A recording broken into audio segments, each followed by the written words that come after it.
Well, thank you everyone for having me here today. Have had the pleasure in talking with some people at the Tennessee Department of Health. I'm so impressed with a lot of the great work you're all doing here, and I appreciate having the opportunity to be here today in Nashville and Tennessee.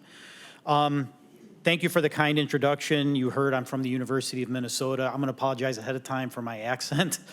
So if you need me to say something again, I'm more than happy to do that.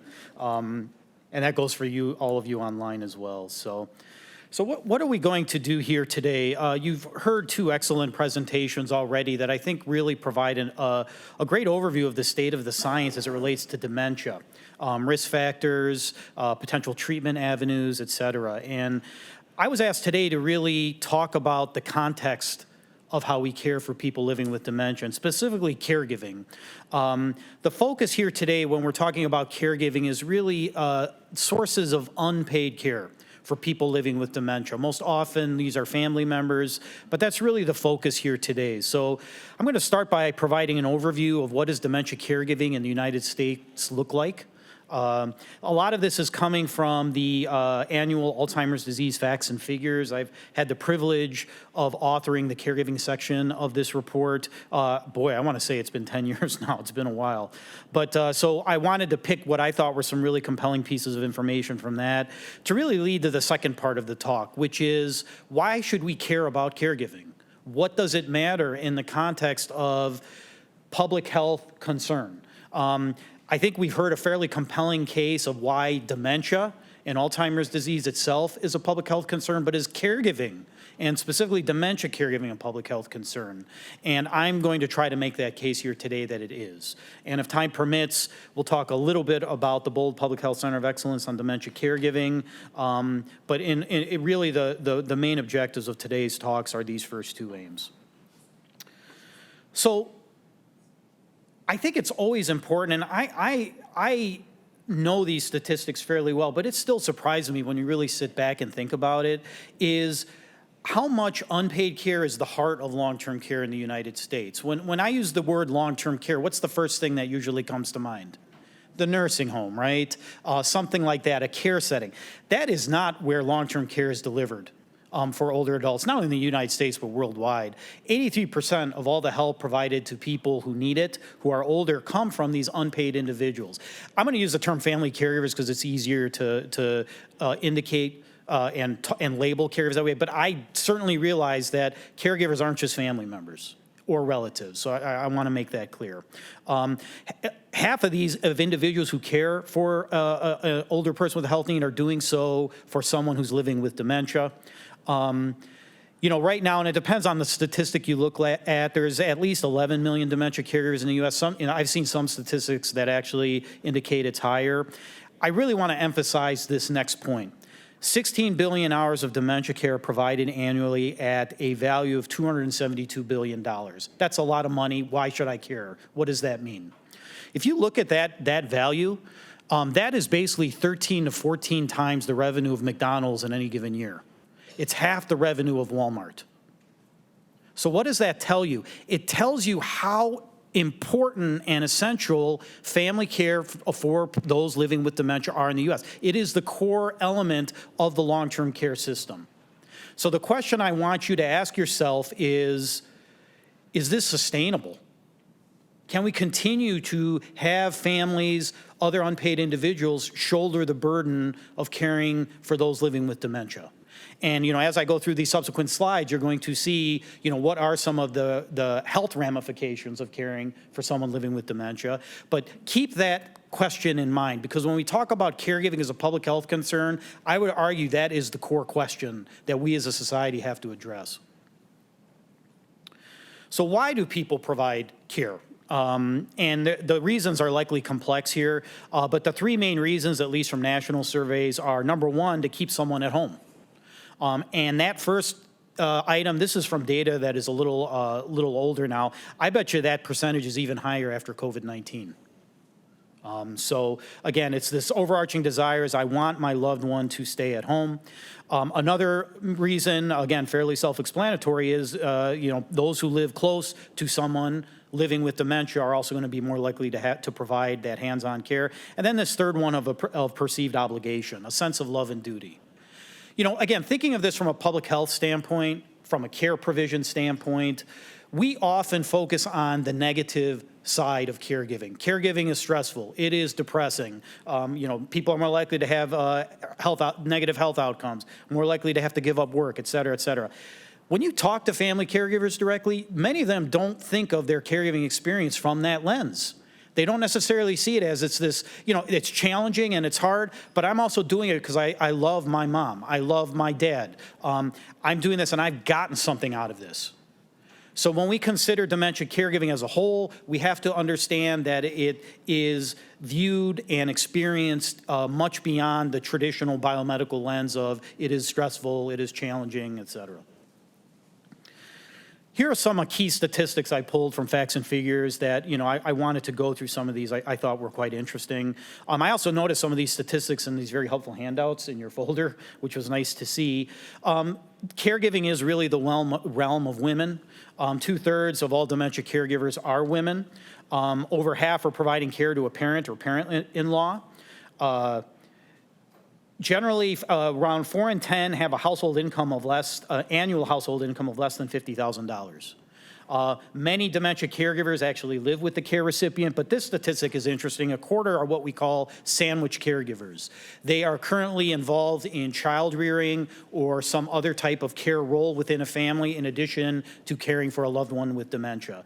I think the literature has been fairly silent on sandwich caregivers, and certainly there's not a lot of guidance on how do we effectively deliver services or design interventions for these particular caregivers. Dementia caregiving occurs over long periods of time. Well over half, really 6 in 10, have provided care for 4 or more years. And of those who provide really full-time dementia caregiving, over 40 hours a week, 40 hours or more a week of care, again, 3/4 of them are women. Interesting when we start looking at race, ethnicity, and you know the theme that has come out in some of the talks, and certainly the questions have been around social determinants of health, is examining the cultural considerations of dementia care. Black and or African American caregivers are 69% less likely to use respite services. And more Black and or African American caregivers provide greater than 40 hours of care per week than do white caregivers. So I think these are very important considerations when we consider how do we culturally tailor services and support for those families who are caring for individuals living with dementia. One thing that's really interesting, if you do look at the literature, and again, if we apply the classic measures of stress and depression, actually Black caregivers are less likely to indicate stress and depression in their caregiving roles. Now, is this because, in fact, they're doing better than white caregivers, or is it because the measures we're using aren't culturally tailored appropriately, is an open question. I tend to skew a little bit more to the latter, quite frankly. So what do dementia caregivers do? I'm not going to go through this list, but, you know, you can see for yourself here the wide range of help and support that many family members of people living with dementia or other unpaid individuals deliver to their care recipients. One area here that I really wanted to emphasize is that second point is surveys and research has been finding that families actually are assuming more and more complex healthcare tasks. So administering medications, wound care, having to manage technology related to various types of health concerns or conditions that the person living with dementia is experiencing. Remember, most people living with dementia have co-occurring health conditions. I think we know that. And one thing I like to do when I think of dementia, again, I think it's keeping with the theme of public health of dementia. You know, oftentimes dementia is listed as another chronic health condition. You know, it's the 6th leading cause of death in the U.S., for example, alongside cancer, stroke, heart disease, which, you know, often are higher on the list in terms of causes of death for adults in the U.S. I would make the argument, however, that dementia isn't just another chronic disease, it is the driving chronic condition. And the reason why I say that is it complicates the management of everything else. If you have heart disease and co-occurring dementia, or if you have other co-occurring health conditions, Medicare costs are, I think, 3 or 4 times higher for that person living with dementia than for individuals who don't have dementia but still have those other co-occurring conditions. It complicates how we deliver care and how care is received. So again, when we're talking about dementia as a public health priority, it's those kinds of statistics, those kinds of findings that resonate for me at least, and hopefully they do for you too. One thing I think that is sometimes helpful is to compare and contrast caregivers of people with dementia versus similar caregivers of people who don't have dementia. And you can see here, for example, the extent of basic activity of daily living care that occurs for that caregivers of people with dementia provide versus those who are non-dementia caregivers. And so you see here, for example, help with feeding and eating is considerably higher amongst dementia caregivers.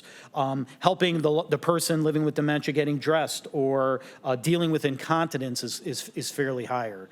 So the extent of assistance that dementia, that family members and others provide to those with dementia is extensive and oftentimes fairly complicated.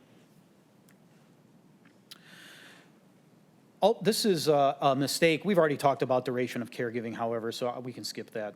That was a mistake, so please overlook that. One thing I did want to do is I want to pull out some comparisons between Tennessee and my home state of Minnesota in terms of how many caregivers there are and how much care they're providing. Now, again, I believe Minnesota is a slightly smaller state in terms of population than Tennessee, but nonetheless, the prevalence of dementia caregiving in Tennessee is quite a bit higher. Again, in facts and figures, it's estimated there are 361,000 dementia caregivers in Tennessee. They provide close to 500 million hours of unpaid care. And again, the value of that is you know, if I read this right, it is a lot. Let me put it that way. I always get mixed up, Matthew, when we report this in facts and figures. I mean, is that saying 6.9 billion? I believe it is. So, I mean, I think that's the estimate. So one thing I did is I actually testified I'm right, Matthew, thank you, $6.9 billion. So I actually testified in front of the Minnesota legislature several years ago about basically implementing a certain law and policy to better support dementia caregivers. And I actually referenced the fact that the value of care in Minnesota was over $3 billion. And when you compare that to the revenue of a Fortune 500 company, it would mean that dementia caregiving is a Fortune 500 company alone in the state of Minnesota. So consider that in Tennessee, of how much caregiving is happening here. And what does that mean when we think of this again as a public health concern and what we can do to better support these families and others. Again, this is a long-standing literature that exists now, and we know that there are many potentially adverse effects of caregiving. And again, I'm highlighting some of those that I think are most of interest. Twice as many dementia caregivers than non-dementia caregivers indicate they're emotionally distressed, financially distressed, and have physical difficulties themselves. 41% of dementia caregivers provide help alone, so they have no other help when they're providing assistance to a loved one. I don't know if any of you had this experience. I bet you many of you did, but I fielded a lot of calls from dementia caregivers during the pandemic.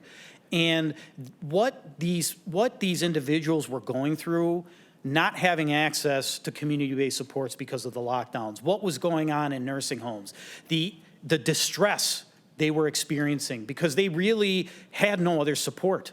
It was just them and their loved one and what it was doing to their psyche really resonated with me. And we did some research on this about really the significant impacts of COVID-19 on the dementia caregiving experience. And I'm sure many of you probably have personal professional experience with that as well. But again, it just really elucidated to me how much of the burden of care is shouldered by these unpaid individuals. You know, one statistic I didn't put up here, but I think it's important for us to note and think about, you know, when Matthew was going through his list of risk factors, one risk factor, and Matthew alluded to this a little bit when he was talking about loneliness and social engagement, was the risk factor of living alone in dementia. And the reason why I'm bringing this up is, again, we're talking about caregiving and what caregivers do, but we have to remember there is a significant number of people living with subjective cognitive decline, which you heard Dr. Bouldin talk about, or memory concerns and complaints that live alone by themselves. How do we support them? What can we better do to support them? The reason why I'm bringing this up is we were lucky enough to get a grant from the National Institute on Aging, or we're about to, hopefully, that actually is developing a program to better serve the needs of people living alone. We call it the Home Alone Project. But my mind always comes back to those individuals when I'm going through caregiving and talking about dementia caregiving is, what about those people who live alone? Living alone actually has emerged when I surveyed the literature for that grant, Matthew. It came up as a very potent predictor of dementia risk across multiple studies and multiple data sets. Matthew's absolutely right. Living alone doesn't necessarily mean one is lonely, and I think that is the key dynamic when we talk about measuring. But nonetheless, there are a significant number of people living alone in the U.S. with subjective cognitive decline. Again, how do we best assist them? I think all of these things are a public health concern. You see here, again, many dementia caregivers very much indicate very high stress due to caregiving. Close in 6 in 10 talk about the emotional distress of caregiving. But then also, and it's important not to ignore this, 4 in 10 indicate they are very highly stressed due to the physical demands of caregiving. And it's having a physical impact on their own particular health. This, I think, is getting, again, more at the health effects of caregiving. Here you see the number of dementia caregivers who indicate they have a chronic health condition themselves compared to those who are caring for people without dementia or those who are non-caregivers themselves. And you can see here there's a pretty compelling trend for most conditions that many dementia caregivers are more likely to, slightly more likely in some instances, but still more likely to have health conditions than non-dementia caregivers or non-caregivers.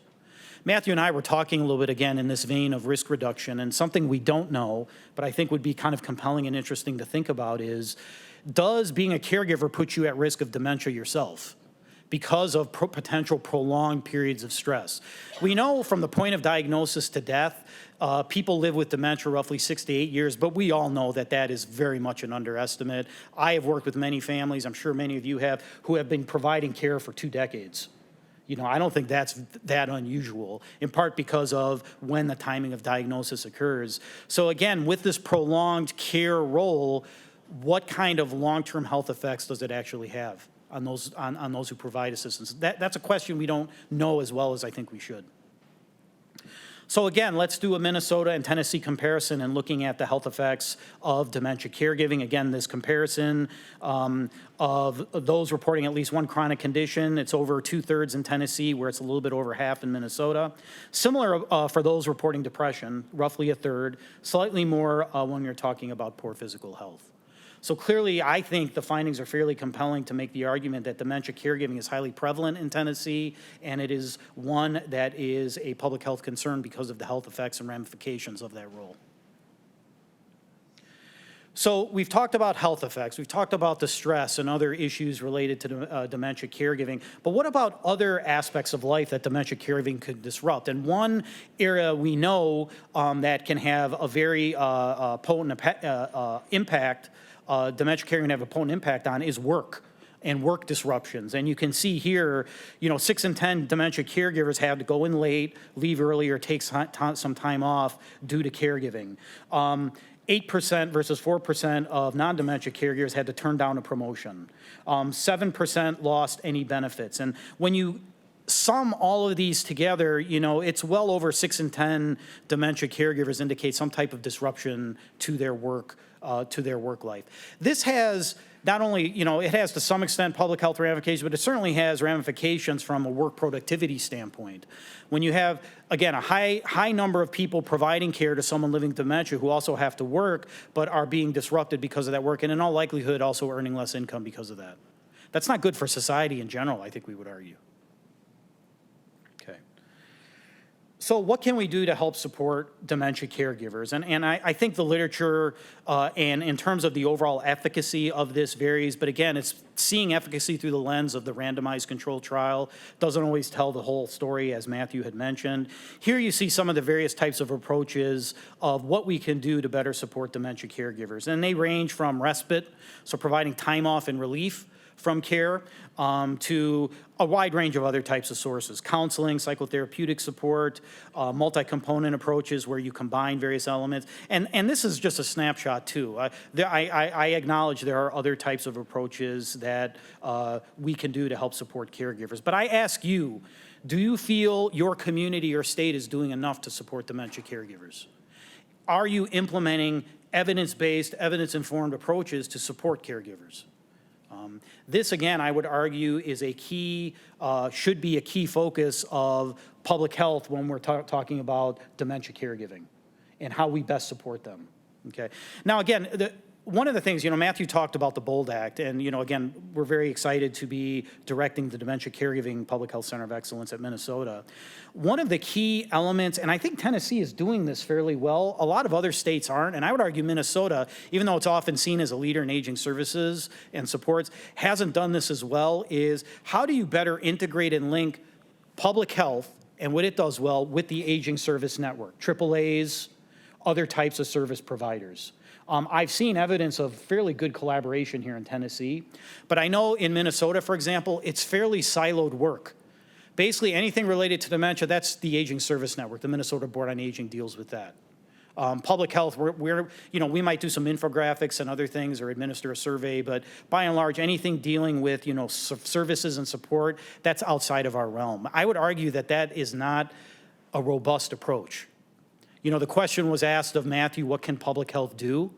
I would argue what public health can do is be at the table and integrate and collaborate and partner with those who deliver services and supports. Because public health can bring a lot to the table in terms of communication strategies, how to destigmatize dementia, other types of very key benefits that could advance the work, not just of public health, but the Aging Service Network too. Unfortunately, because of how public health is funded and supported versus how the Aging Service Network is supported, you see the siloing effect happen in many states. And I think it's to the detriment of how we address dementia and also how we support caregivers.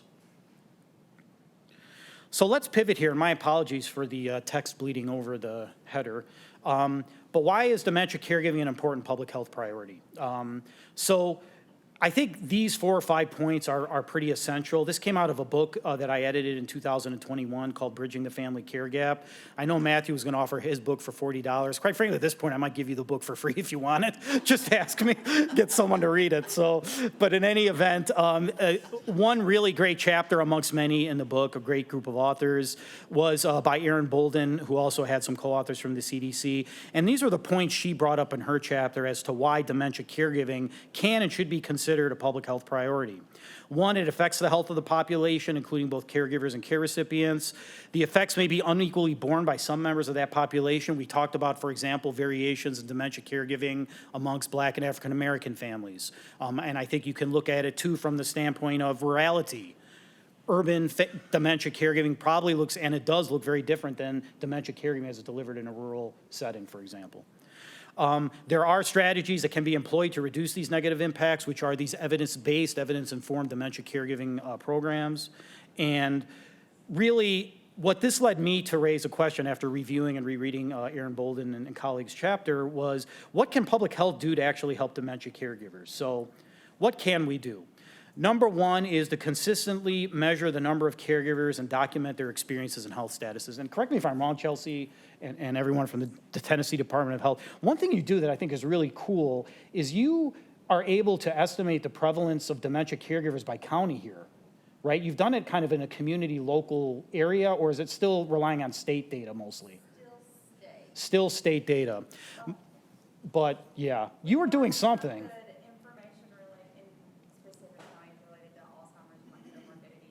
Yeah, so good information about Alzheimer's and comorbidities, I think by the county level you were showing me, because I remember you showing me some of that. My great goal here, and one thing I would really love to do, and I think this would be a really powerful public health tool, but I need the resources to do it, I would love to create a dementia caregiving kind of heat map across the U.S. by county.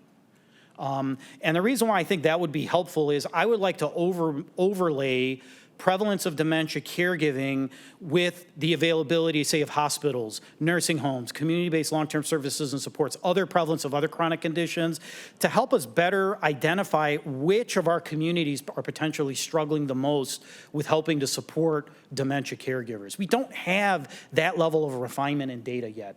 So when we talk about what can public health do, I think public health should move on that. We do administer what's called the BRFIS survey. For those of you that are unfamiliar, BRFIS stands for the Behavioral Risk Factor Surveillance System, all of these acronyms. It's called BRFIS, and so each state administers these. I'm sure Tennessee has done it. I know Minnesota's doing it too. But that's state level data. It's not at the county level. necessarily, unless you get a really great response on the telephone survey, which is rare. So again, you can make claims about what's going on at a state, but as we all know, and I would imagine what's going on in Nashville is probably a lot different than what's going on in Chattanooga or other parts of the state of Tennessee. And I would like public health to be able to provide that level of refinement. What else can public health do is educate caregivers about health risks they may be facing. And you heard Matthew talk a little bit about this in his talk as it related to dementia at risk. But again, how do we provide them information about programs that are out there to reduce their stress or financial burden and giving them skills to support the care recipient? So let's think about this point. It seems fairly straightforward, but how many healthcare systems actually adopt family-centered models of care? Do they incorporate family members who oftentimes are going to be attending a healthcare encounter with the loved one with dementia? How are family caregivers communicated with? Are they incorporated into healthcare planning? Is there resources available where you can not just hand out a pamphlet or something, say call the Alzheimer's Association, but are there warmer handoff opportunities between existing community-based services and supports that often are available for caregivers and the existing healthcare system? Do we have that?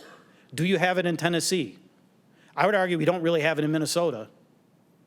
That is where I think, again, public health is important because public health has often played a key liaison role between healthcare systems, community-based supports, and those living with chronic conditions. And I would argue when you're talking about dementia, you can't care for someone with dementia if you don't include the caregiver. It's just, I would argue, otherwise the care is not optimal.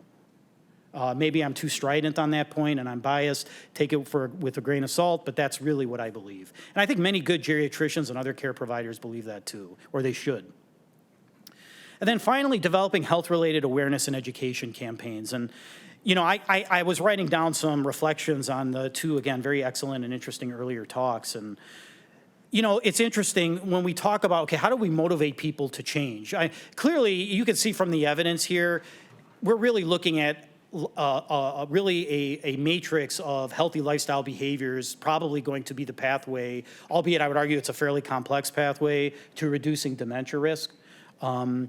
So related to that in caregiving, one thing Matthew said, and we kind of know with behavioral psychology and lifestyle behavioral interventions, fear works.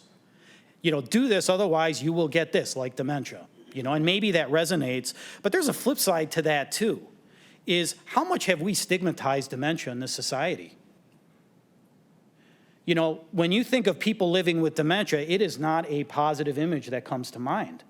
Like when I think of other chronic diseases, think of the breast cancer survivor. What's the first thing that comes to your mind? Do you think of someone on, getting chemotherapy, laying in a hospital bed? What I think is the survivor, the survivor who's going on the breast cancer walk and is engaged in those types of, campaigns. I don't think we have that kind of destigmatization happening for dementia. And I got to tell you something, when you hear me, for example, in the past when I used to give talks, I would say someone with dementia, or even more unfortunately, I'd say someone suffering from dementia.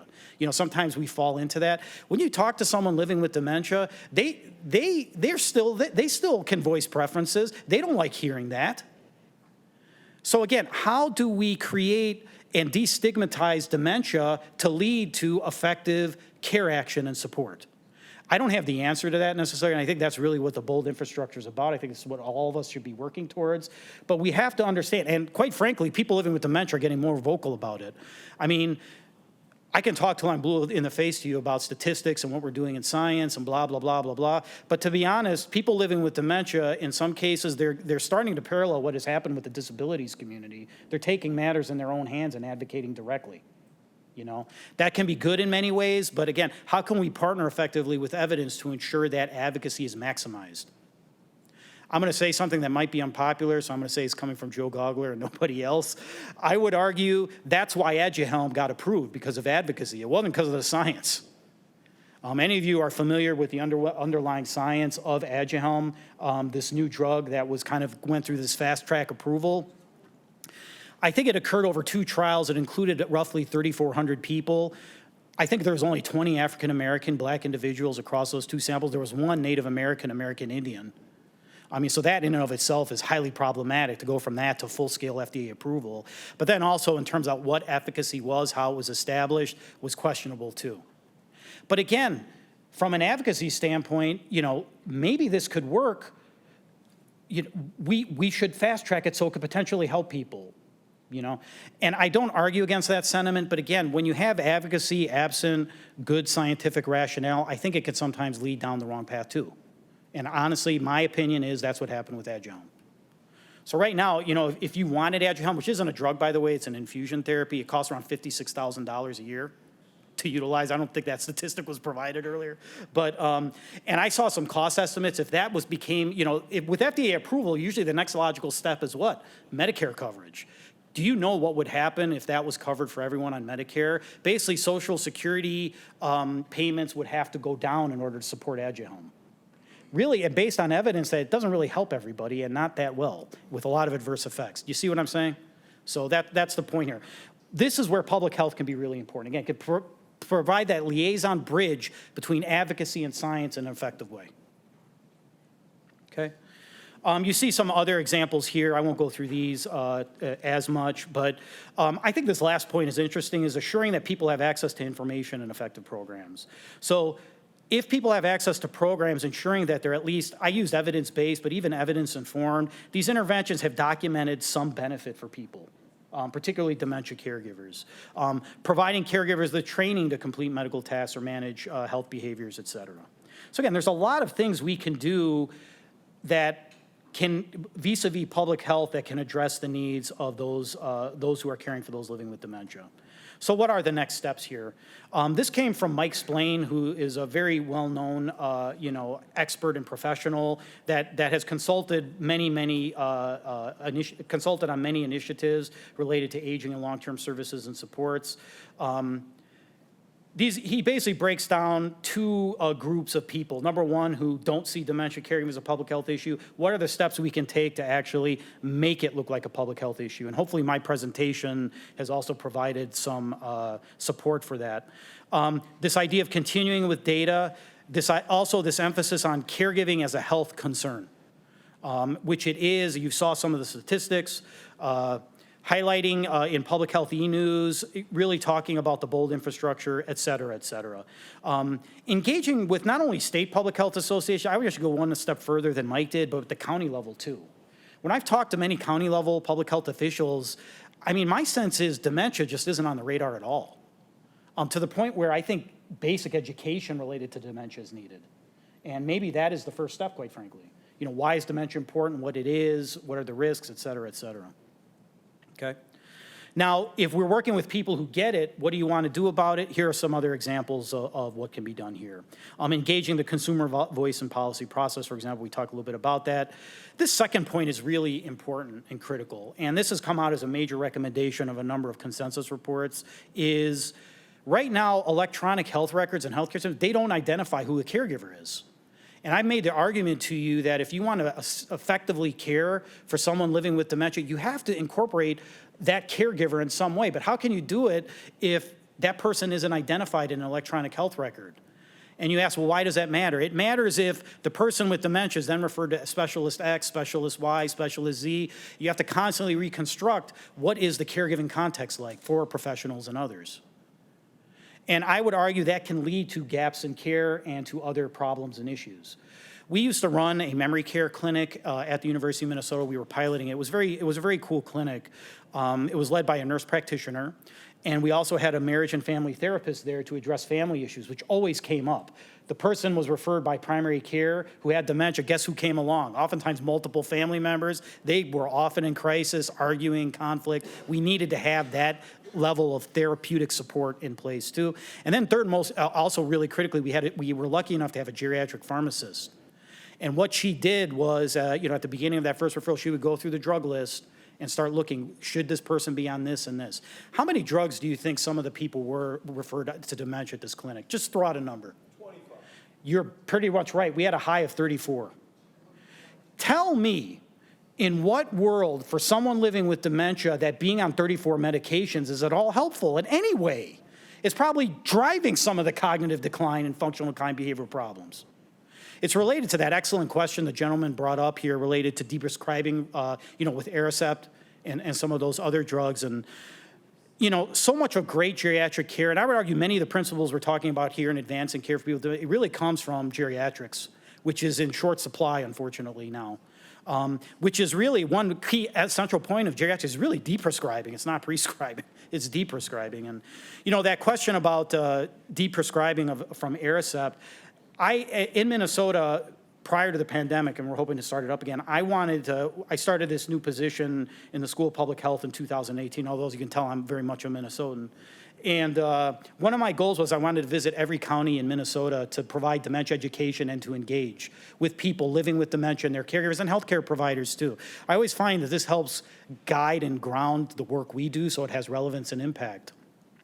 That question comes up all the time about my loved one is on drugs. I know they don't work, but I'm really scared to take them off because I think they're going to decline. And oftentimes when these real world questions come up, I try to consult the literature to get guidance. I didn't find any good guidance on this outside of, well, they're individual decisions and it's complicated and you talk through carefully, which again, I think any healthcare provider knows that. But that is an area that needs much more attention. So that was a good question and I'm glad it came up. I want to bring up one other thing here. I hope I'm not derailing my presentation. Do I still have some time? Which is this whole thing about communicating to someone if they have risk of dementia. And and Dr. Bouldin gave a great talk, and I'm not disputing any of the findings that were presented there. This list of reasons why it's good to get an early diagnosis or perhaps to be told of dementia is because you can plan, get involved, et cetera, et cetera. I always ask this question when I'm out in the community doing these county visits. Again, Minnesota's a big state. It has 87 counties. I've only hit, I think, 15 so far. I got a long way to go. But I always ask this question of the audience. How many people, when I ask them, if I could tell you now you're going to get dementia, how many people you think raise their hand? I get at most 50%. And honestly, they gave pretty compelling reasons. Again, it may run against the grain a little bit. My colleagues at the Alzheimer's Association often don't like it when I say this, but there's not all pros to getting early diagnosis of dementia, is there? What is it going to do to your health insurance? The science to me is rapidly outpacing maybe the ethics, if not the complexity of this decision and conversation.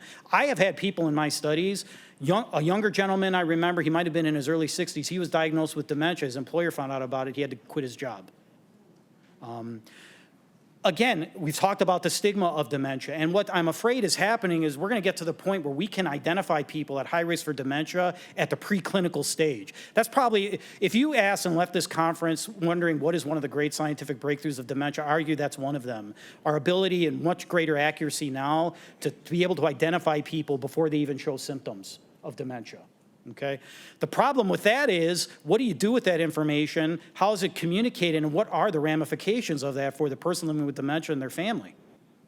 I mean, I don't know. I've heard stories where someone, they're known in the community as having dementia, even early stage. They go to church and no one talks to them, because they don't know what to say or what to do. These are complex decisions, and they exist in context. And again, sometimes we get very excited with scientific findings, but we have to understand how these things will unfurl in a complex context. Okay? Okay, these were some of the books I was telling you about. Again, likely available for free if you want. But so 2015, we wrote a book called Family Caregiving and the New Normal. This was with my very good colleague and mentor, Dr. Bob Kane, world-renowned geriatrician and health services researcher. My endowed chair at the university is now named after him because he unfortunately passed away in 2017. And that was followed up in 2021 with Bridging the Family Care Gap. And the goal of these books were really to consider and acknowledge, number one, we rely heavily on unpaid sources of care for older people with health needs, particularly those living with dementia. Is it sustainable and can it last? Because if it can't last, how are we going to bridge this family care gap? So the whole point of the second book in particular, the first book does this too, but the second book I think does it more successfully, is what are some solutions to offset the family care gap? I apologize if you can't read this figure. I couldn't widen it effectively, but this is a very famous infographic that has come out from the AARP. And basically what it's showing you is a ratio of the number of available individuals, unpaid individuals, to care for older adults with health needs in the upcoming decades. And what do you see here? You see a big drop-off in the upcoming decades of there simply will not be enough unpaid individuals, family members in particular, to care for older people with health needs. Now, this graphic is not without controversy. There are other researchers who have questioned, is the drop-off really going to be that great? But nonetheless, there are a number of socio-demographic trends that have influenced this family care gap, and you see some of them here. More complex family structures. We know that women are really the core providers of unpaid long-term care to older adults in need, but women also are much more likely to participate in the workforce than in older cohorts. There's greater geographic dispersion of families. There's not only the aging and potential health concerns of caregivers themselves, but also the shortage of the geriatric workforce itself. All of these things together can contribute to what we consider this family care gap. So really, to wrap up the presentation today is when we think of the public health importance of dementia caregiving, I really would, and again, this is my pet thing here. You may not resonate as much as with this as I do, but I really do believe the family care gap is another area that public health must address. If we're not going to have caregivers available, what are we going to do to offset that gap? Because someone has to care for people in need. And so you see here in my final chapter, I had highlighted a number of different approaches and how to address this. One thing that's interesting is there is movement afoot to develop a national family caregiving strategy called the Raise Family Council. It was convened by Congress, the Raise Family Caregivers Act, and this is a council that included both not only national experts, but family caregivers as well. And in fall of 2021, they came out with their report on how to, again, better address the needs of family caregivers of older adults, and it really focused on these 5 priority areas. One thing I note that's of interest is I don't think public health was as much at the table with this. CDC was there, and I know CDC was part of this, but their next step is they want to go out to the states and start to engage with local stakeholders at the state level, et cetera. I really hope public health is at the table. It's not just the same old aging service providers, because again, this is where public health can work and work together closely with the Aging Service Network to advance family caregiving as a public health concern. Again, some other innovations to consider. This is more in the policy realm, and I don't know if I want to spend as much time here, but thinking about how can we refinance long-term services and supports in creative ways? So if there aren't as many caregivers available, can we enhance access and availability to community-based long-term services and supports that could offset that needs? For example, like respite. You saw the earlier statistic how Black and African-American families are much less likely to utilize respite. Probably because it's not available and it's not as accessible. How do we overcome that barrier? One way is to think about creatively, how do we refinance long-term services and supports? I'm not here, and I don't think anyone wants to hear political treatises or anything like that. I will say this, though. I think long-term care, as well as Alzheimer's disease, does have some degree of bipartisan support. One of the few topics that seem to in this country these days. And the state of Washington is a perfect example where they actually have put into effect now what's called the Long-Term Services and Supports Trust Act, where every individual living in the state of Washington will have up to, I believe, $36,000 that they can utilize to purchase long-term services and supports. It's funded by a payroll tax, but actually got broad bipartisan support when it was voted vis-a-vis a voter referendum several years ago, right before the pandemic, I believe in 2020 or 2019. So $36,000, that's not going to pay for a lot of nursing home care. I mean, generally it costs roughly $10,000 or more per month to pay out of pocket for nursing home. Not that much less expensive for assisted living, but that can go quite a bit in terms of paying for home modification, for paying for adult day services, other types of supports. There are many other examples of how we can innovate to refinance long-term services and supports. Again, this is somewhat, I would argue, in the public health realm, but certainly when we think broadly of supporting dementia caregivers, what we can do. And then finally, for a public health standpoint, is knowing about the evidence-informed supports that are out there. This is called Best Practice Caregiving, this website, and it includes and actually was designed for providers to identify evidence-based supports in dementia care. These, I think right now there's probably 40 to 50 programs listed, and the information on there, these aren't like journal articles there that you have to read. Instead, it gives key information about costs, training needs, other ways that these can be implemented and disseminated within communities to broaden their reach. So this website, Best Practice Caregiving, I hope you remember, because it's a great site and I think it really can help, again, disseminate and implement supports for dementia caregivers in our communities. So I'm gonna stop there. I would encourage all of you, and again, Tennessee has done this, and I hope you all reach out to us again. If you'd like to know more about the Bold Public Health Center of Excellence on Dementia Caregiving, visit us, please. Very easy website to remember, bolddementiacaregiving.org. We do have a Twitter account. You can follow us there. We also offer free technical assistance to anyone who reaches out. If you have questions, concerns about dementia caregiving supports, et cetera, we don't only work with departments of health, we work with anybody. So feel free, we have a technical assistance request, or you can just email us at pico-dc@umn.edu.